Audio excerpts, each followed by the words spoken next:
never forget that day. This time, Ghost of Sparta, I will have your head. No! Not you again! I have fought my way through the guardians of Hades and rolled my way out of the fires of torment to change my fate. Here, the path to your true destiny begins. Hidden deep within the spire lie the sisters. They control the threads of fate. Gain control of your thread, and you will be able to return to the moment when Zeus betrayed you. The island is fraught with danger. It was created to prevent all from reaching the three sisters of fate. Jason has the fleece. That beast took him. The fleece is the key to Medusa's temple. Medusa, the queen of the Gorgons. Bring me her head, Kratos. Kratos. Murder of children. Yes, I am aware of the misery you have brought upon my brood. The fates have not deemed victory for you. Only death awaits you at the end of your journey. My death is what began this journey. Your soul will never find peace for what you have become. I am what the gods have made me. You will pay for this, Zeus. Be certain of that. The cycle ends here. Welcome back to more Let's Play God of War 2. The detour is done. We are back in Destiny's Atrium, exactly where we were at the end of episode 4. And now that we've gone on our detour and we have acquired the Golden Fleece, we can finally bust down this wall if I don't die first. I'm not going to die, but it was a close call. The timing to parry that fireball is deceptively tricky compared to most other parries. Anyway, now that we have the Golden Fleece, we can destroy that wall and we can actually make our way back down the right path and continue on towards the spire where the Sisters of the Fate, the Sisters of Fate, there we go, the Sisters of Fate reside, and we can continue towards our ultimate goal of actually getting to have a chance to kill Zeus. Hooray! This episode, we are picking things right back up. We're going to be starting by going through this big cliffside area. It's not that long, but it's a nice looking area to contrast with the kind of gloomy and oppressive nature of the ruins of the Forgotten. Now we get to go ahead and get back to this nice lush environment that the main island is more known for. So that's exciting. That's nice. I can't wait for that. It looks really, really amazing. Again, I talked about this in previous episodes, but God of War 2 is a really, really good looking game. It's no wonder that among many reasons, God of War 2 is regarded as one of the best titles for the PlayStation 2. It's certainly one of my favorite titles for the PlayStation 2. You can head up here for a couple of secret red orb chests. Nothing crazy, just some more red orbs to make up for everything that we've spent before. Last time we got the Gorgon magic from Euryale. We went ahead and upgraded that to max, I believe. So now we're going to be focusing in on upgrading our Blades of Athena again. But that's going to take a while because Blades of Athena are expensive to upgrade. Not like Ghost of Sparta levels expensive, but pretty expensive to upgrade some stuff. And again, thanks to Titan mode cutting the red orbs that we get in half, we're not going to have enough to upgrade everything in the game, so we have to be selective over what we do upgrade. Here we have new wraiths. These are the God of War 2 wraith variants. These are not the ones that we saw in God of War 1. They're different because they have a ranged attack, and they have different helmets. So they have a different design, therefore they're different enemies. You can treat them similar to raids, but be careful because they do have a too dangerous 2 different dangerous ranged attacks. There we go. And they're kind of fast, but in terms of how you actually deal with them, it's exactly the same as before. Now that we have Gorgon magic, we can actually deal with them faster. What we have to do is launch them up into the sky once, and hopefully the aiming doesn't screw us over, and we can just shatter them. We can just freeze them in the air, and similar to what happens if Kratos gets frozen in the air, if an enemy gets frozen in the air and they land on the ground, they immediately shatter. They have absolutely no time to break out of it. Very, very useful to freeze enemies when they're up in midair. Not many opportunities to do that, but if you can find an opportunity to do that, it's very, very useful to do that.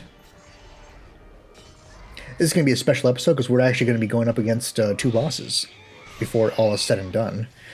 2 very fun bosses that I really enjoy both encounters a lot. Please help me. I'm trapped. That guy that we just heard being one of those encounters. Thank you for interrupting me, guy, but you proved my point. You're going to be one of those fun encounters. I can't wait to get to fight you. Hooray!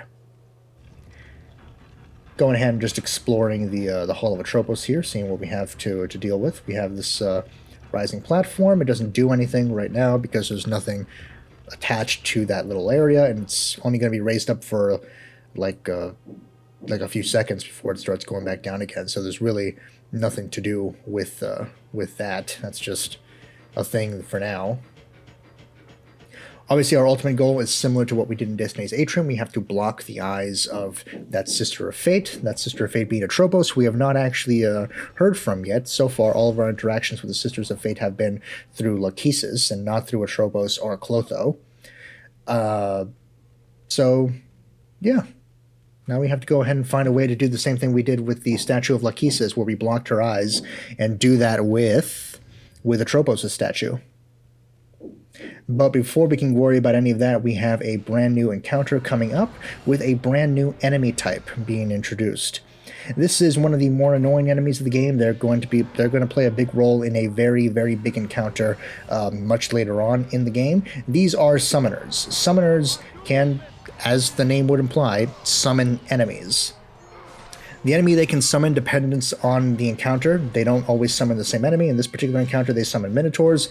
There can only ever be a grand total of 3 Minotaurs on screen, so don't worry about them, summoning like 20 Minotaurs and overwhelming you through sheer numbers. They can only ever have 3 Minotaurs on screen at once.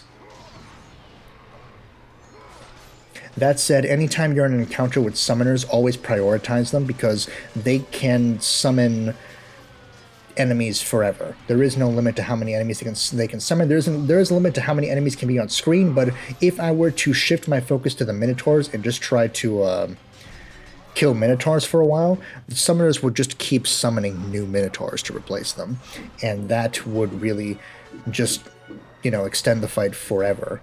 That is going to play a big role in an encounter way, way later down the line where summoners play a very important, very annoying role. But for now, they're just, keep in mind that anytime you have an encounter with summoners, always prioritize them. It's going to be really, really important in a fight later that you definitely prioritize dealing with the summoners as soon as possible. Otherwise, one particular fight later on is going to be practically impossible.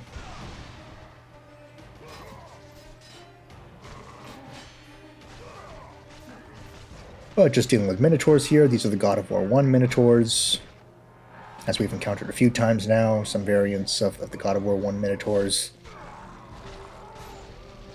Nothing crazy. It's not like these are the new God of War 2 variants. These are the original God of War 1 variants. The fight is over. The shields are down. And we can go ahead and make our way forward. But in order to make our way forward, we actually need to move these statues around a little bit. I'm getting them into place right now, just to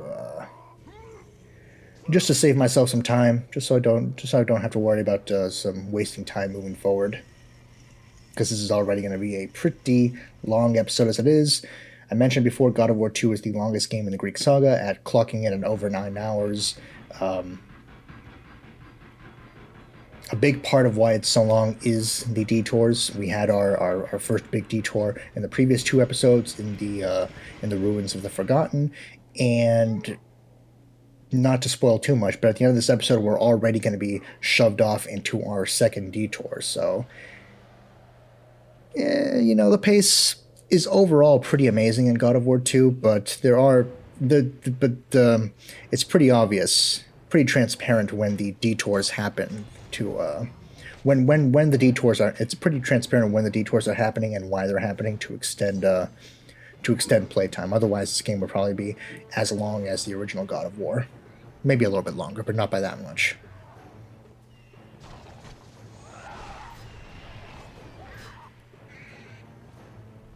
This is a small optional encounter. We have 2 armored sentry enemies. We have harpies, which, oh god, I am so sick of harpies already.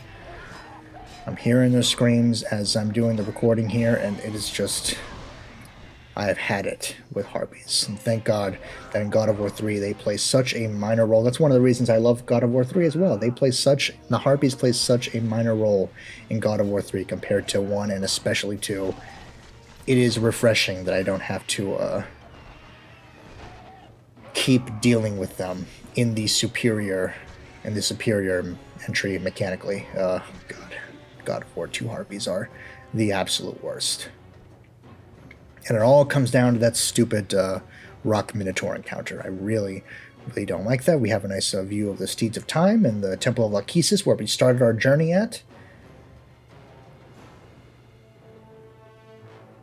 Now we have a quick encounter here with 2 more armored sentries. Hooray. I love dealing with armored sentries. Remember, with the God of War 2 enemies as compared to the God of War 1 enemies, launching them up into the sky is an option, but you have to be careful. You have to make sure you have like plenty of time to do it, because you are much more vulnerable dealing with God of War 2 enemies as compared to dealing with the copy-paste drags that are the God of War 1 enemies again. I believe at this point I am backtracking real quick because I just want to fill up on health. I don't actually need it for the upcoming encounter, but I didn't realize what I was going to do before I actually did it, so I went ahead and refilled on health, because we're about to encounter a new variant of an old favorite enemy from God of War 1. It is satyrs. Hooray, the satyrs are back. The God of War 2 variants they barely show up in God of War 2, despite them being the new variants.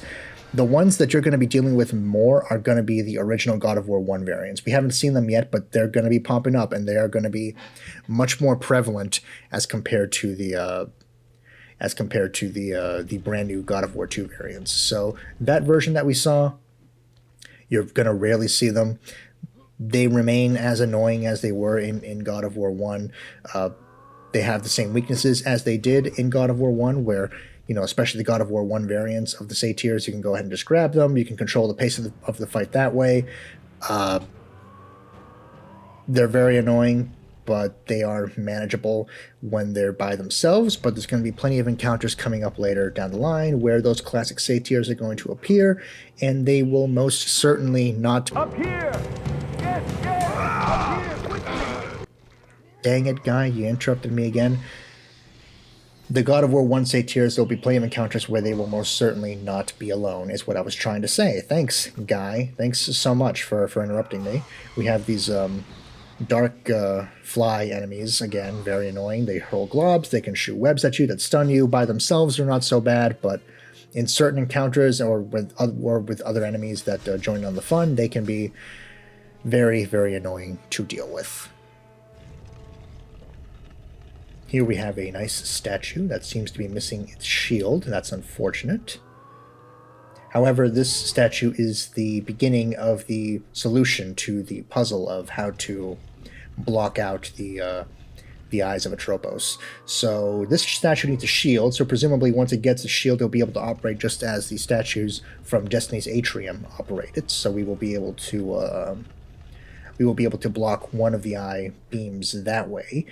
And for the second eye beam, you may be wondering how we actually end up blocking that eventually. Well, if we get in front of it and do that, we can find out that the Golden Fleece is capable of performing the same function as a statue with a shield. So all we need to do is find one shield for that one statue, and then hopefully we will be able to get moving again. So That's good.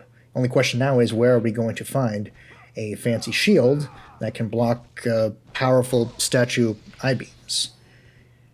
The answer, spoiler alert, is the guy that's been yelling at us the whole time to go and help him, and that he kept interrupting me when I was doing my commentary. So now we're going to pay him a visit, and hopefully he'll be able to, in one way or another, help us and give us a shield that we can work with. Hopefully. Anyway, we'll see. Moving forward, we have another encounter. There are more armored sentry enemies here. There's also going to be some berserkers that show up, I think. Yeah, there's a berserker right now. Berserkers that show up. I would prioritize dealing with the berserkers. This battle is kind of free flow, actually, now that I'm looking at it. Just to keep your distance, square, square, triangle combos. Unfortunately, sentries can be kind of annoying. How they run up in front of you and block the other ones that could be grabbed. But overall, a pretty easy encounter. We have a bunch of easy encounters leading up to our next big boss encounter. So enjoy, because I would say we're approaching the point where the game is going to start getting difficult. It's not yet, but definitely after our next detour, which is going to be what the spoiler alert, it's going to be what the entire next episode is about, our second detour.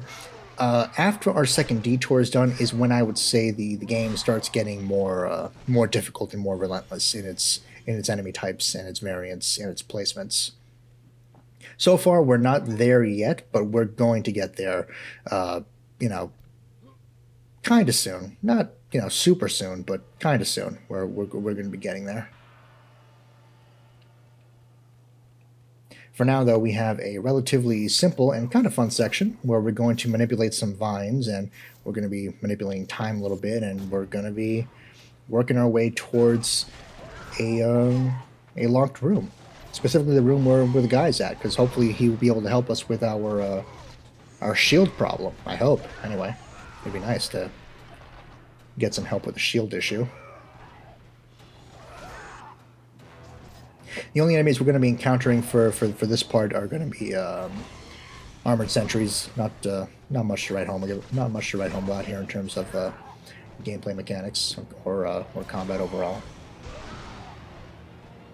Actually, what I should have been doing this whole time was using the Fate statue to slow down time and deal with these enemies that way, but I didn't think of it.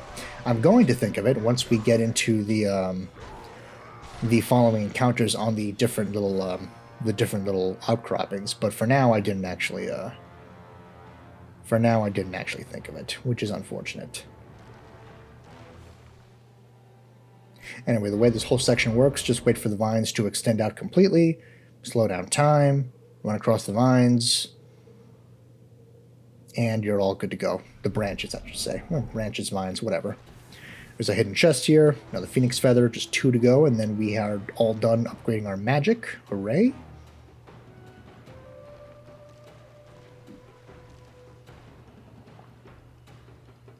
So I kept saying over and over again that God of War 3 is my favorite game mechanically.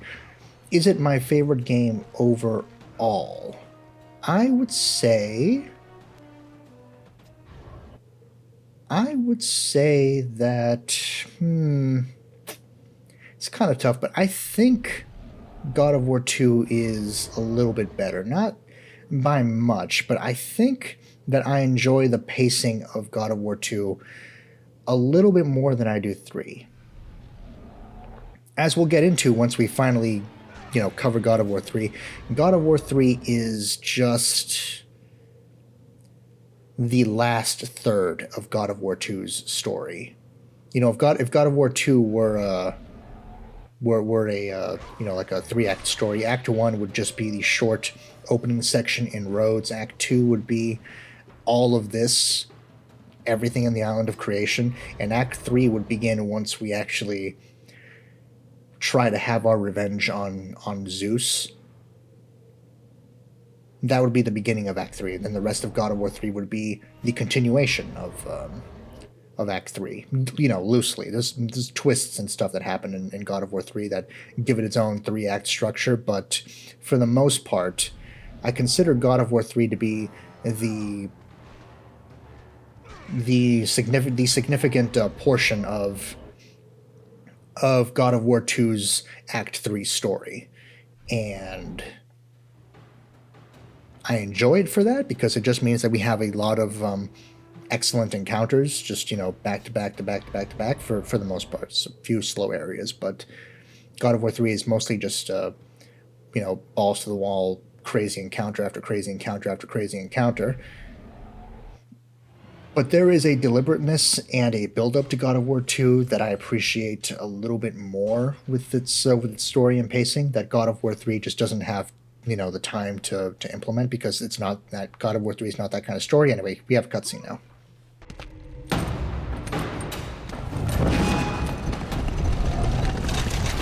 No! That door was my only escape.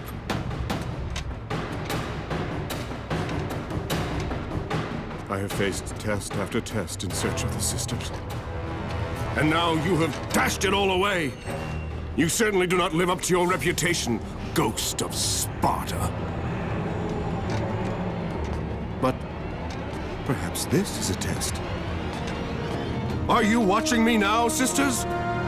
Give me a sign! Am I, the great Perseus, to kill this fallen god to receive an audience with you?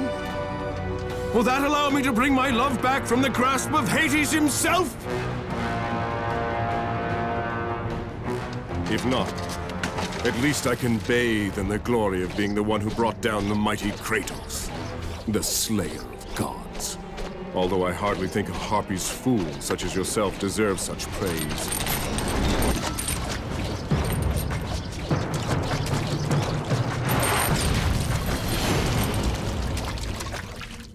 I'm right here.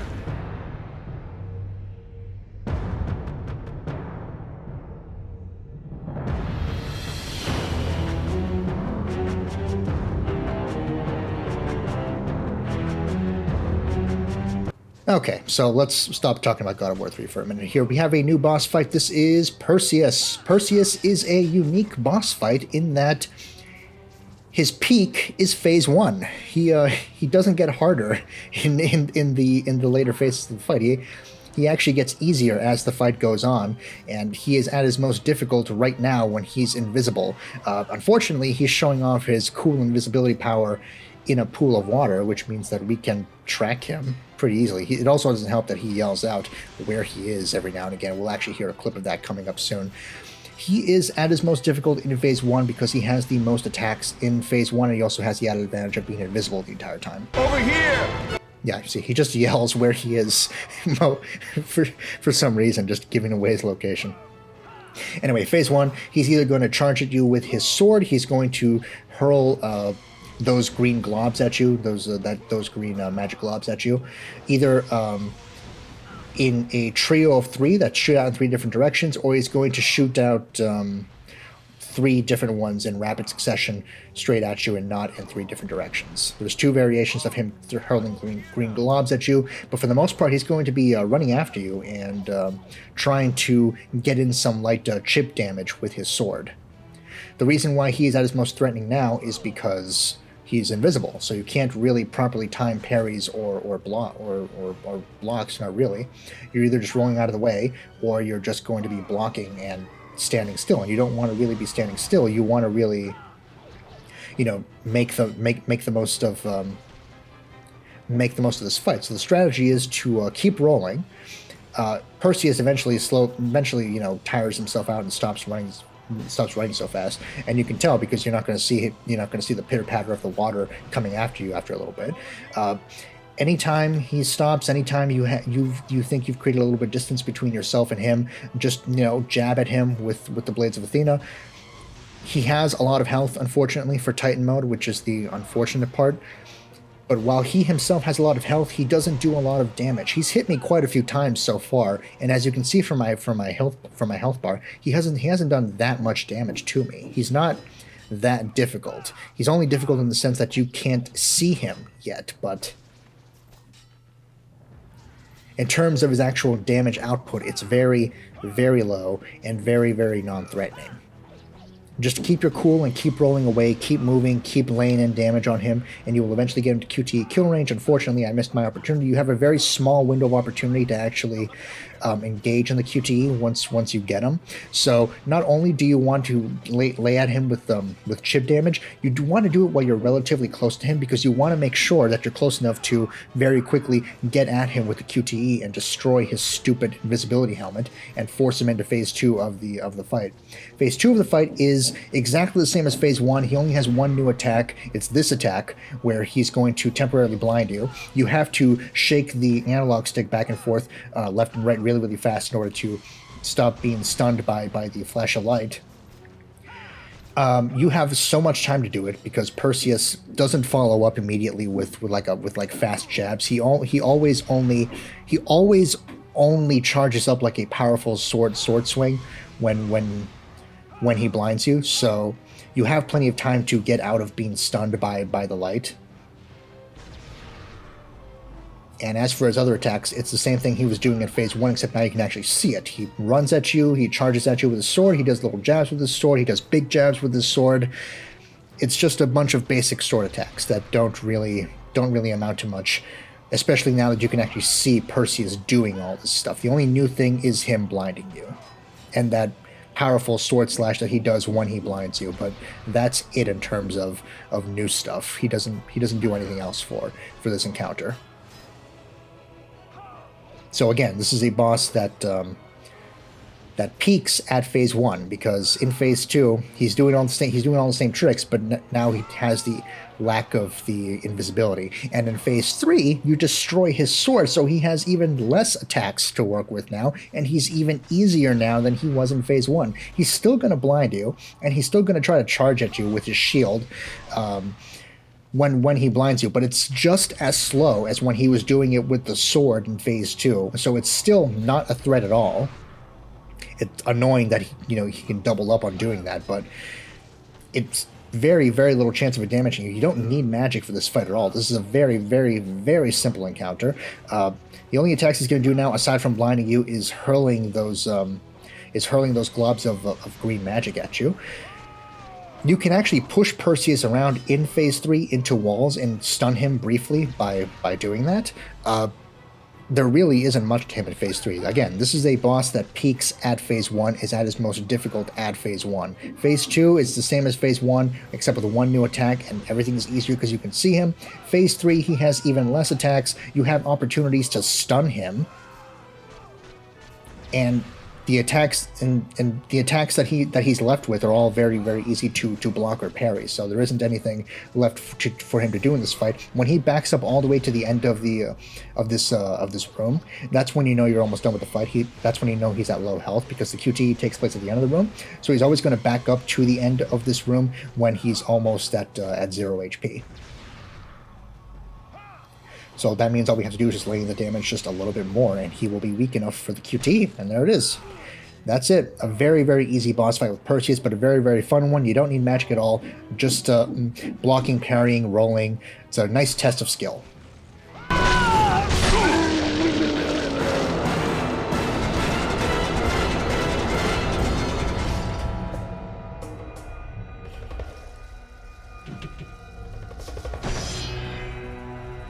And we've even solved our shield problem, thanks to Perseus. Now we have a shield, so we can go ahead and use that to destroy the barrier. I'm doing some ABE here, always be exploring, just checking to make sure there isn't anything secret up here, but there isn't, so not to worry. Hooray, we're done. We can slide on down and we can take a look at Perseus's body if we want to. There we go. Ugh. A cruel end for, well, you know, a cruel end. That really all there is to say to it. That's shouldn't have gotten our way, but whatever. Now we're moving on to an Easter egg. After you've beaten Perseus, similar to how there was a super secret ultra bonus chests by backtracking throughout the entire Ruins of the Forgotten, if you backtrack through the area where you had to go to fight Perseus, you will find these little stars. You walk over a star, you press R1 as if though you were opening a chest. Nothing's going to happen, but make sure you press R1 over all 3 of them. There's the second one. Pressing R1 over it again. Now we move. There is going to be one more after this first set of vines. After this first vine bridge. There's one more. You can barely see it. It's right under Kratos' feet. You press R1 again there, and now we have a similar Easter egg to what we got in God of War 1, where we had a message written out in the sky. Now I am become death, the destroyer of worlds. Something that pays off a little bit in Ghost of Sparta, which is kind of neat. A neat little Easter egg. Unlike the one in God of War 1, this one is useful because it actually gives you a bunch of red orbs, so you definitely want to make sure that you take advantage of this Easter egg so that you can get the extra red orbs necessary to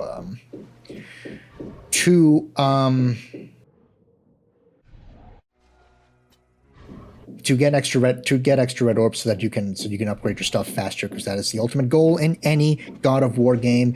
I apologize in advance, by the way. There is repair work happening downstairs now, apparently, because I pick the best days to do recording. So if you hear hammering now downstairs, or if you have been hearing hammering this whole time, I apologize, because that is just what is happening this week, I guess.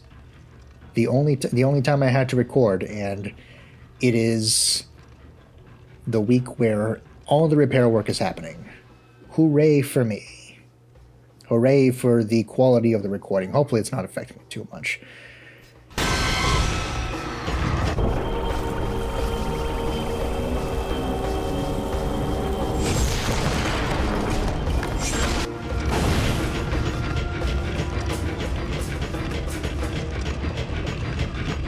Okay, and with that cutscene out of the way, we can move on to the next area. Still making progress, still continuing on forward. It's time to head out to the lowlands. The lowlands are a very short area, just a few basic encounters. We're about to get a new sub-weapon. Unlike God of War 1 that only had the Artemis's Blade, or Chains of Olympus that only had Zeus' Gauntlet, or Ghost of Sparta that only had the Arms of Sparta, God of War 2 is unique in that it has multiple weapons aside from the Blades of Athena that you can use. Similar to God of War Ascension, but these aren't temporary world weapons. These are permanent weapons that you keep forever once you get them. So, the weapon in question that we're going to get is actually an oldie from a while ago, from like a previous episode. That is the what's it called? The Griffin, right? The Griffin, the bird enemy that we fought with the Dark Rider in back in the second episode of God of War 2. Yeah, oh boy, brain fart, but that is what it is. And the Dark Rider was famously using a big, nice, fancy spear, and now we're going to get that spear for ourselves. Is it actually going to be useful to our journey? No, we're going to use it one time, similar to the Barbarian Hammer, but we are going to get it, which is nice. Also, I want to point out in the novelization of God of War 2, the Spear of Destiny plays a much bigger role. The Sisters of Fate regard this spear as like their ultimate weakness, and they frowned upon Lachesis giving it away to the Warrior of Destiny, aka the Dark Rider, to use against Kratos, because Kratos eventually got it, and he eventually used it, and it became a big pain in the butt for the sisters to deal with once Kratos got his hands on the Spear of Destiny. So that's an interesting take in the novelization, to make the Spear of Destiny far more important than it is in the game, because in the game it really does feel a little bit loosely, if you squint, kind of like an afterthought, just like this extra thing that they just throw in here at this random time, not even connected to a big important encounter. I mean, it is connected to the Dark Rider boss, but we don't get it immediately after the Dark Rider boss. We get it like way, way, way later after the Dark Rider boss. So it feels, in terms of the game itself, kind of tacked on, but in the novelization and the story, it's a pretty important thing, which I thought was pretty interesting to point out, that they made the decision to make the Spear of Destiny more important in the retelling of the story, as opposed to the original source material itself. So it's very interesting to see those little differences. As for how the Spear of Destiny actually handles, it's fine. It's not as versatile as the Blades of Athena, which is why I'm going to keep using the Blades of Athena. I'm not as used to using it as I am the Blades of Athena, as you can probably imagine. Therefore, I'm not going to be using it all that much. That one encounter was the one chance I had to show it off, so I did, and that's it. As you can see here, as opposed to the much superior system of God of War 3 and how it handles its quick weapon change, God of War 2, you have to always go back into the power-up menu, to the upgrade menu, to switch which sub-weapon you're going to be using. Thankfully, God of War 3 again fixes that and makes it much more intuitive to switch weapons, to switch your weapons up at the blink of an eye, but God of War 2 doesn't do that yet. And the other God of War games that had alternate weapons usually only focused on having one alternate weapon, so it wasn't an issue in those games. And Ascension, again, just had the temporary world weapon system, so it wasn't an issue in that game either.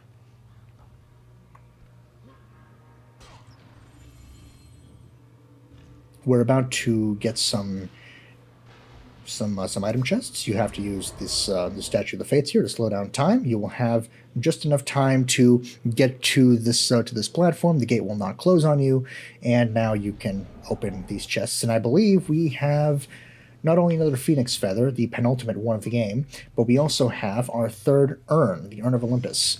Again, as I said before, there are a total of 6 in the game. You can only collect 4 in the story. That is the third one, and they're all things that they all give you stuff for New Game Plus for bonus play. So fun times. They're all useful things too. Collecting 10 times as many red orbs, not having to do QTEs. I think this one they not have to do QTEs for killing enemies and stuff. So that's cool.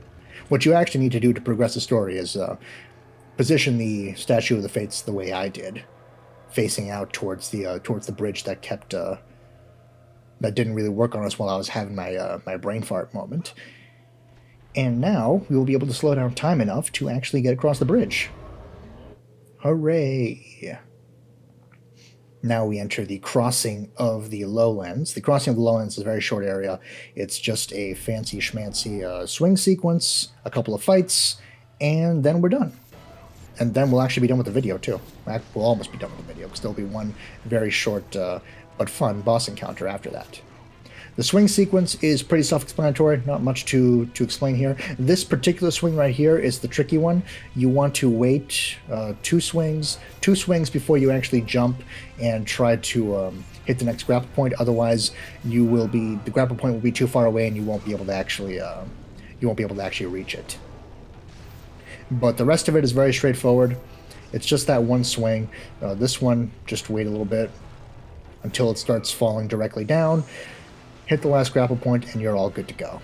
Very, very straightforward. Not much to it at all. Now we have 2 encounters coming up. The first encounter is going to reintroduce the sirens from God of War 1. There they are. They're just as annoying as they were in God of War 1. They have the same attacks as in God of War 1.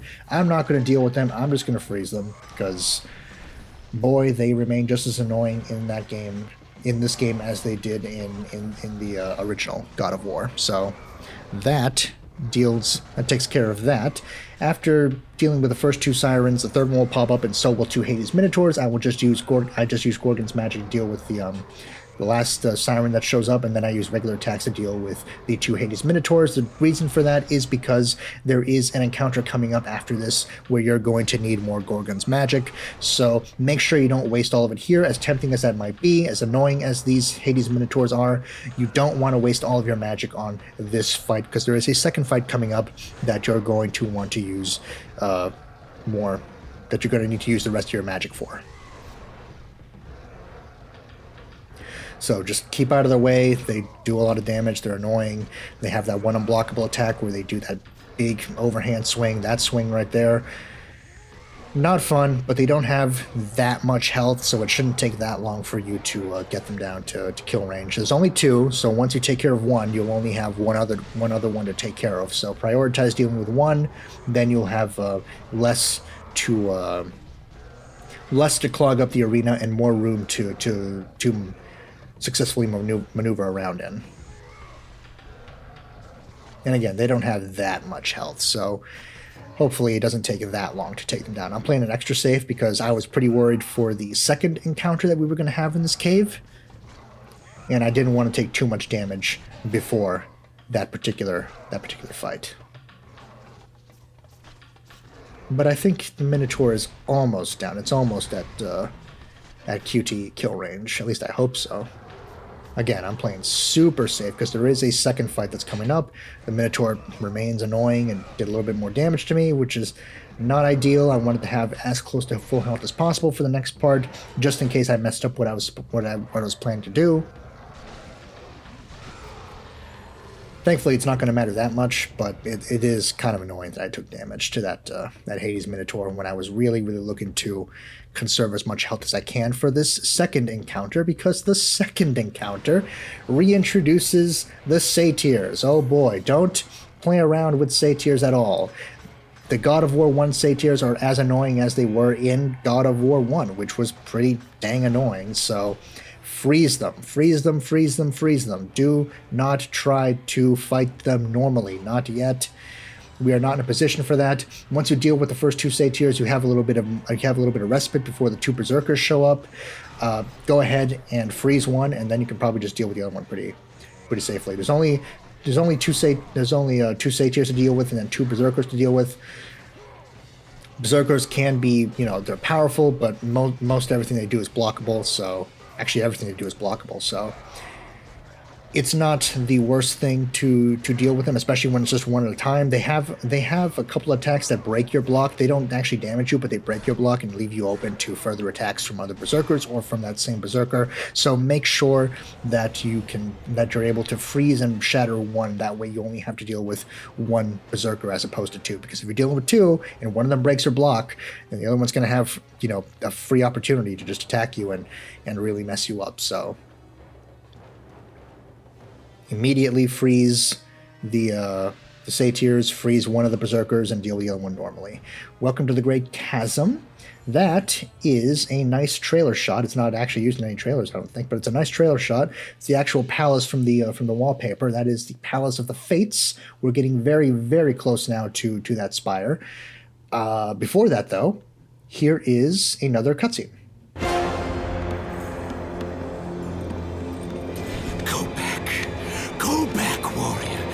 No passage here. You will never make it across. You think you can, but you cannot. Do you hear me? It is my wings that will make it across. It is my test! Do you not know who I am? Have you not heard of Icarus? It is my fate to make it across, none other! This is my test! The sisters will grant me an audience, not you. You will die, White Warrior. You will die. I will reach the Sisters of Fate, and I will use your wings to do so. The sisters will not allow you, a fallen god, to bathe in their light! And here we go. Our second detour begins with a fight with Icarus. Icarus is going to launch us down this great and mighty chasm, and we are going to have a QTE boss fight with him. This is a pure QTE boss fight. There is no there's nothing else to this boss fight. There's no regular fighting, no regular strategies. This is just QTE stuff. So when you have an opportunity to attack, you attack, and when you have to do QTE stuff to defend yourself, then do QTE stuff to defend yourself. It's a very fun encounter, very short encounter. There are going to be 3 opportunities where you have to do a full analog stick rotation to hurl Icarus into big rocks. Those are the trickiest of the QTEs, as they've always been. If you mess up enough, you will take enough damage and you will die, but it takes a lot for you to die in this Icarus fight. So just do the QTEs as best you can. You'll be done before you know it. You'll have a brand new power-up we'll discuss next time. I hope you all enjoyed this episode of God of War 2. Next time, our second detour. Wait! Perhaps the sisters have sent you to help me. I realize now.